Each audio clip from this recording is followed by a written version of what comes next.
Oh no. This is probably how much we'll need to raise the engine.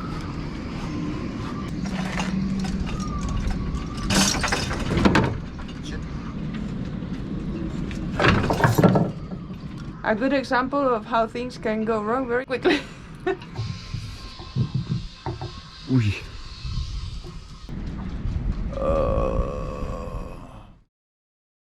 Hello.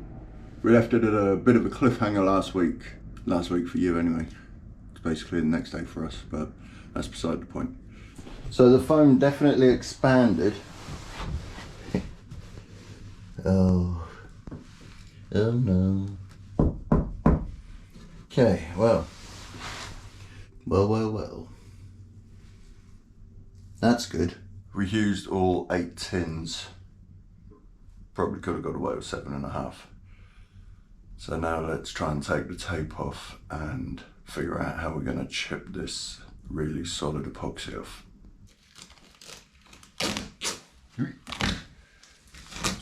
Right, that one's good, that one's good. One of the side triangles didn't fill all the way.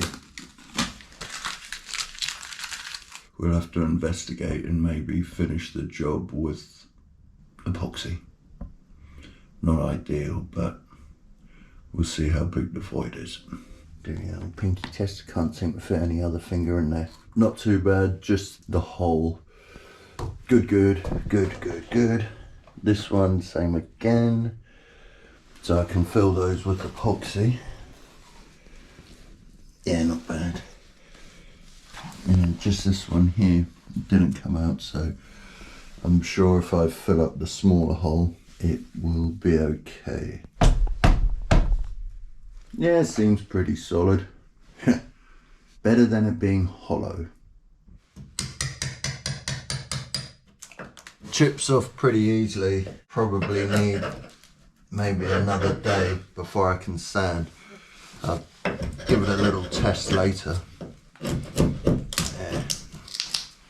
As you can see, it's still a tiny bit soft.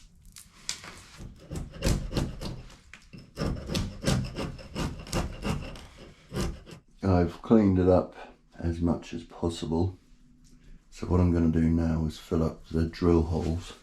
So these were where the old engine mounts were, and they don't go all the way through the timber that's underneath. So with a sloppy bit of wood fill, I'll fill those up, and the rest of the bigger holes I will wait maybe another day or two until the foam is totally cured, and once it's totally cured I will just fill them up yet again with sloppy wood fill.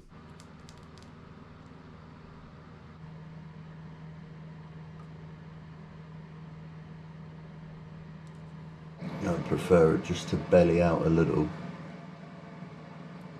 so then I don't need to fill it again, I can just sand it down. Not much I can do in the engine room until the epoxy's gone off. In fact, there's really not a lot I can do in the engine room until we get the measurements of how high to raise the engine bed.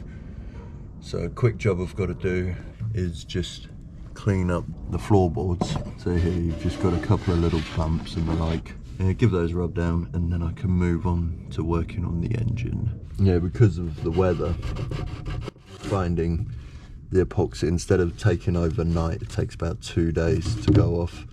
So it's not that bad, you just got to factor in the extra time.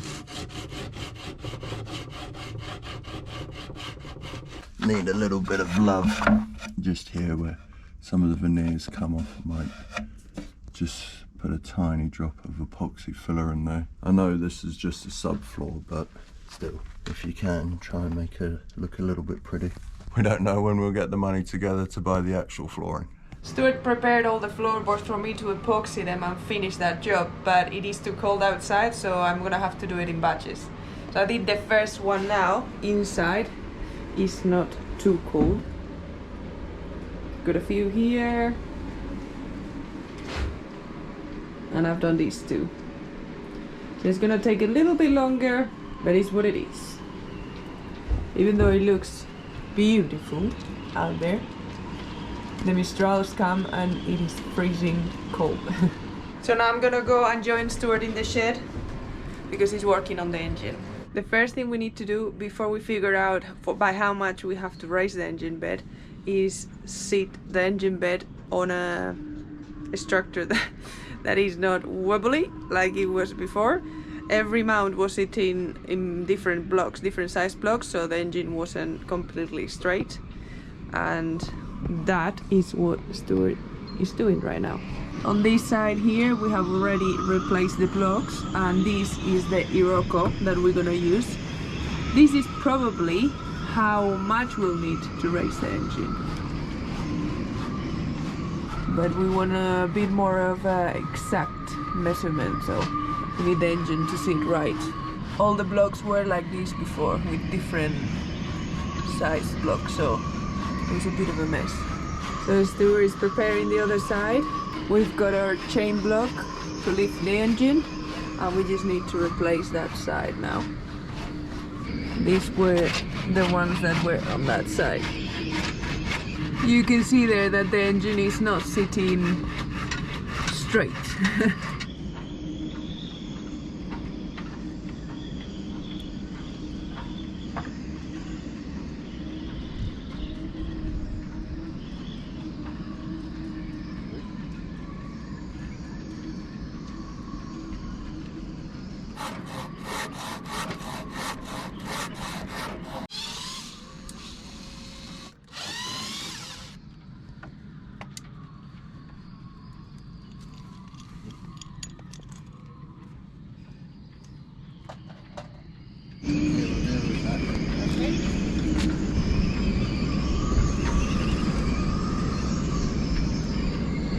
All the way as much as I can, or? Yeah, so keep that. That's all I got.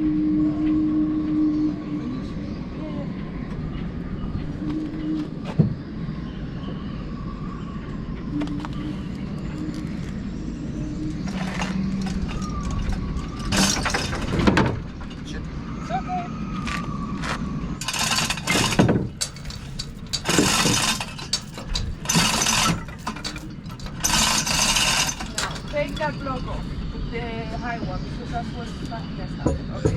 That's gone. Cool.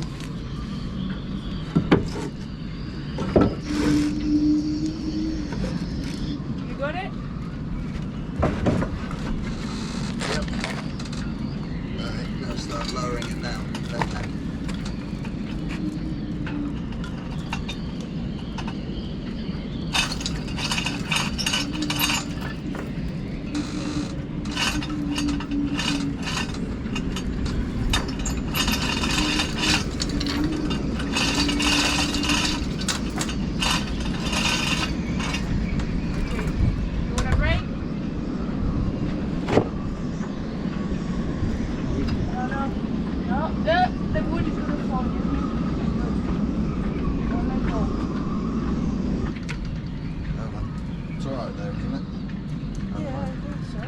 Well, I've got my leg. If I move my leg, it's not. Where's your leg?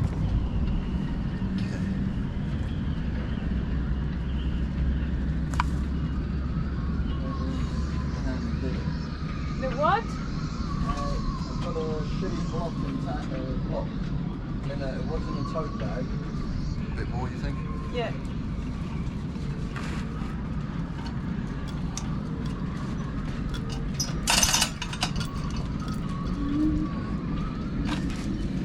Wait. You need to lift more, honey. Okay. Don't worry about the wood.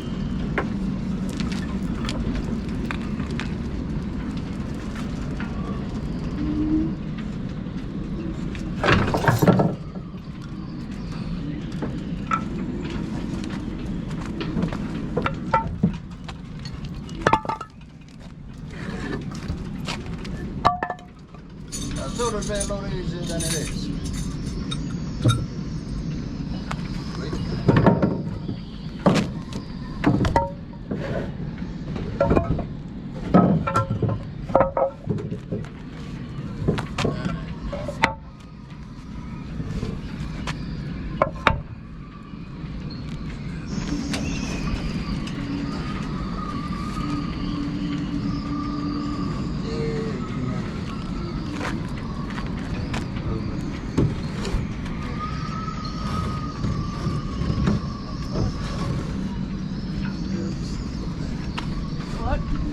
okay?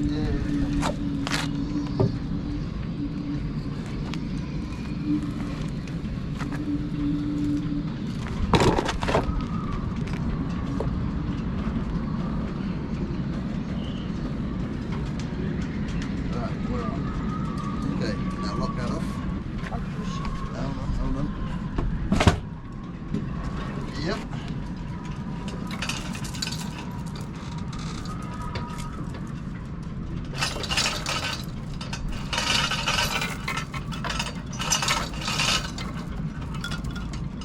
How are your plugs?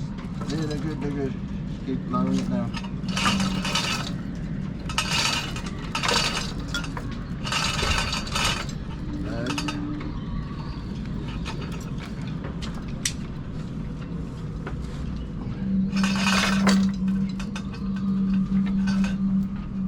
A good example of how things can go wrong very quickly.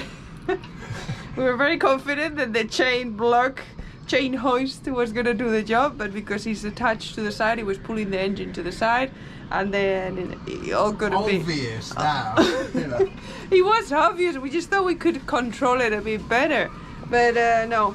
And then we had to put another pulley on this side, Which then. but then he was just turning the engine around.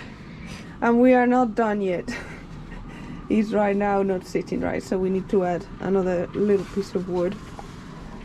Oh. I'm sweating. Yeah, me too. That is now sitting right. We made it. And you can see here how now it's sitting straight.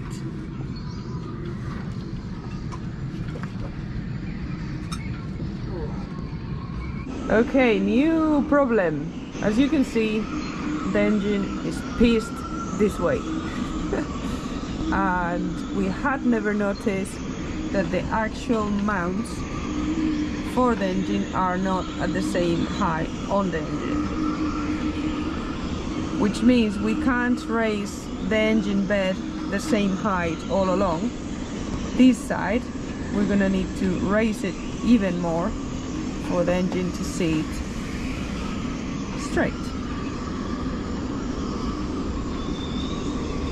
Well, we'll have a look at the schematics and see what it says.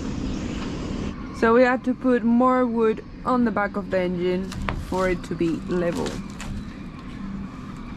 And it's now sitting right. So obviously the plan has changed now again. And what we'll have to do is we'll do half of the engine bed is going to be raised an amount, and the other half is going to be raised a different amount. Hey, hold on. What? Like that. Oh yeah, Stu's made one of his pictures. Yep. The thing with this engine, and one of the reasons every time we work in it we find out something different, well, you can tell we have no idea for a start, and also the manual we've got, can you open the page? Yep. It's just got the wrong measurements for everything. Okay.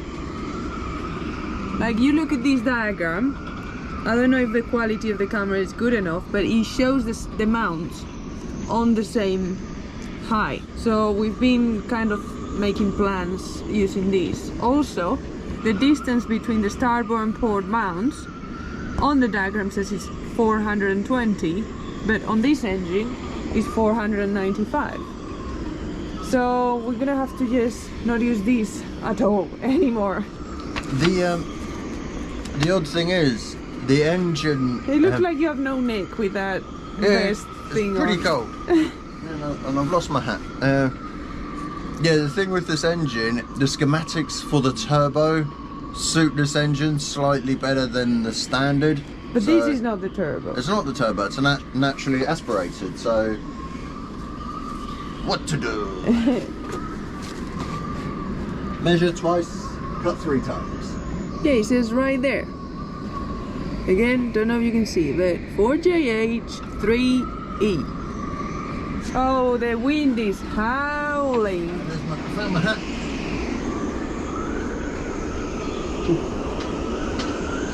Okay, we're gonna leave it as it is, I think. I'm happy it's finally sitting right.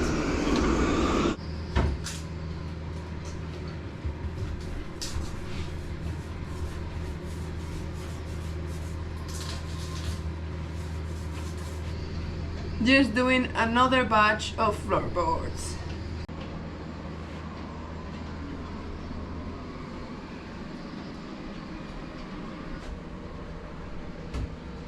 Here she is, the new shaft. Everybody likes a nice clean shaft, don't they, Greg? Good. We put the nut on just to hopefully save the threads a little bit. So we've just mounted the P bracket, drilled the holes, put the bolts in, and obviously no idea what we're doing.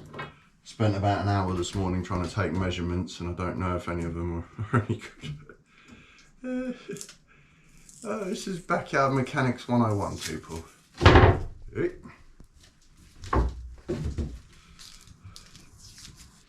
So we had to buy a 2-meter shaft, but the original length was 1780.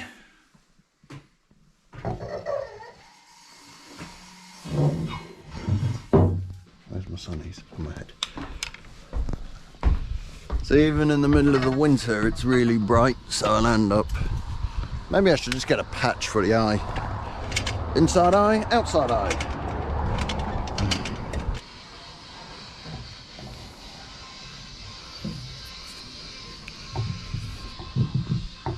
Ooh.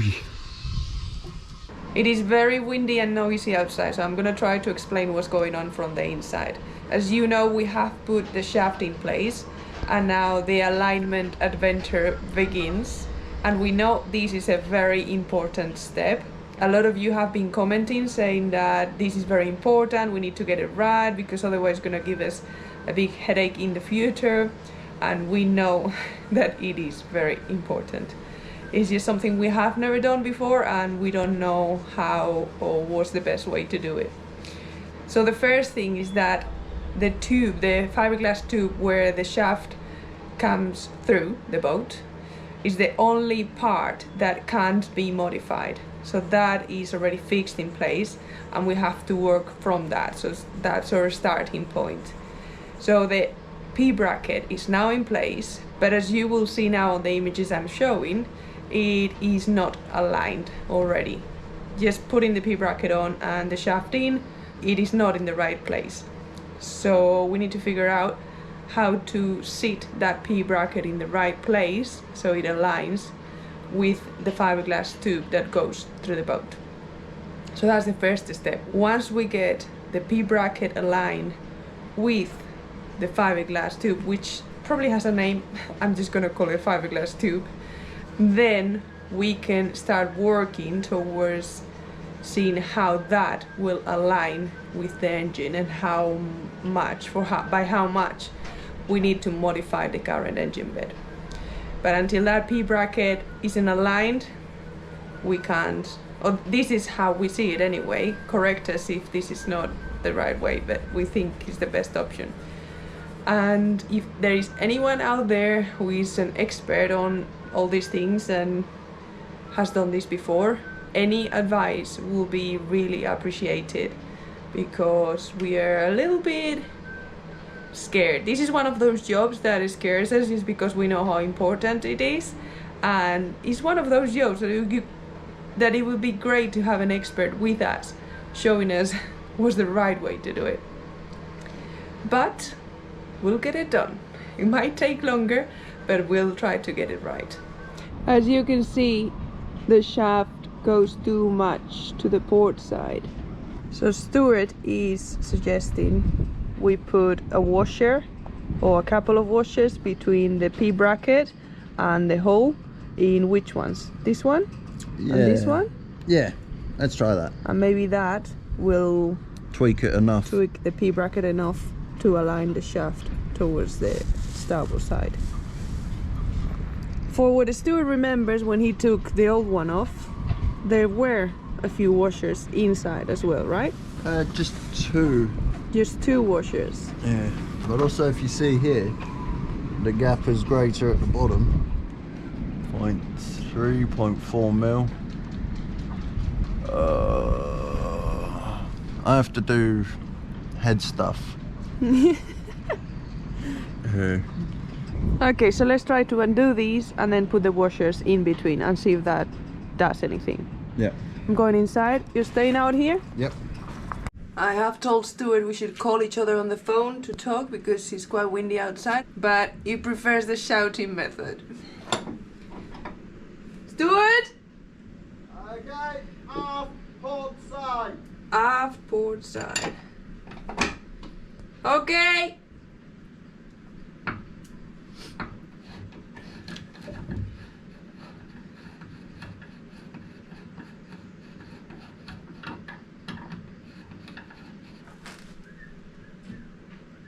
So now Stuart is putting the washers in place, I think.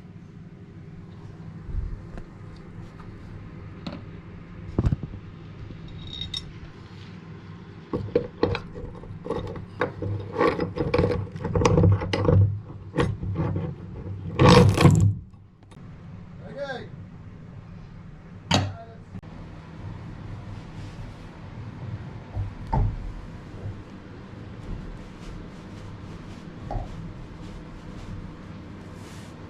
Push it.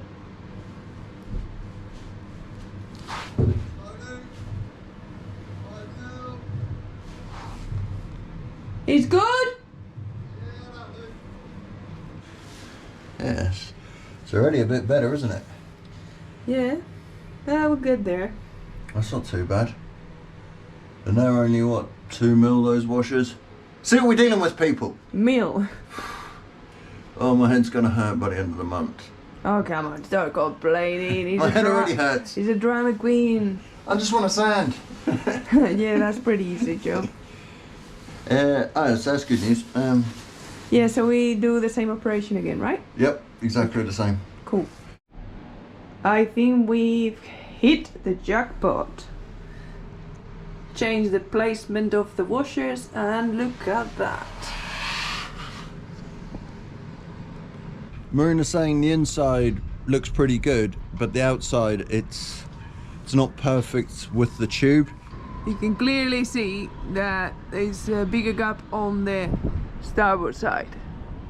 And like we always do when we have doubts, we've just been looking at other boats, and a lot of them weren't completely aligned to this outside hole. I guess on the inside probably they are, but the outside not so much. So we're wondering if it would be okay to just make this entrance a little bit bigger. Plus we've upgraded the diameter of the shaft. That's why we're doing this whole job. So now the margin we've got in that hole is smaller. So yeah.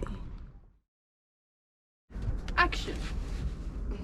I hope you enjoyed this week's adventure. It's been a bit of a head scratcher for us, trying to figure out where we're going with the alignment of this engine, but we have a plan, and in the next few days we'll start to execute said plan. And Car. God. hopefully Oh, another car. hopefully in the next few days we start to implement this plan. We've got the skewers. Yeah. It will all become apparent. Keep watching and you'll see what our cunning plan is. Hopefully next week we get it right. Yeah. Until then, I'm going to carry on sanding. Yeah. Hence the suit. I'm gonna carry on editing. We're going to wish you a wonderful New Year's Eve. Hopefully you've all got really positive resolutions and you try and stick to them. We want to take this opportunity to thank everyone that's supported us with comments, subscriptions, likes. Please like, you know, doesn't cost anything. The button's right there. It really helps us out. Come on, we'll give you a few seconds. Yeah. Good. Car. And a special thanks to the Patreons. Yeah. We really couldn't do this without you. We didn't think any of this was possible, and Here we are. Yeah, we're sort of going into the next year feeling really positive, hoping that we might be able to splash, and just going to keep chipping away at it. So thank you so much to the Patreons and everybody else that has contributed to our cause. Yeah, thank you for your support and for being there every week. It really makes a massive difference. You can't imagine how much. Yeah, to know that people are watching Marina and Stu's DIY show. It's really pretty fun. Yeah. We try and get to all the comments, but we do read them all. Oops. It's a lot of traffic for a holiday week. Yeah. It's a truck. And on that note, have a wonderful New Year's. See you next year. And next week. Yeah. Goodbye. Feliz año nuevo a todos los hispanohablantes. Chao.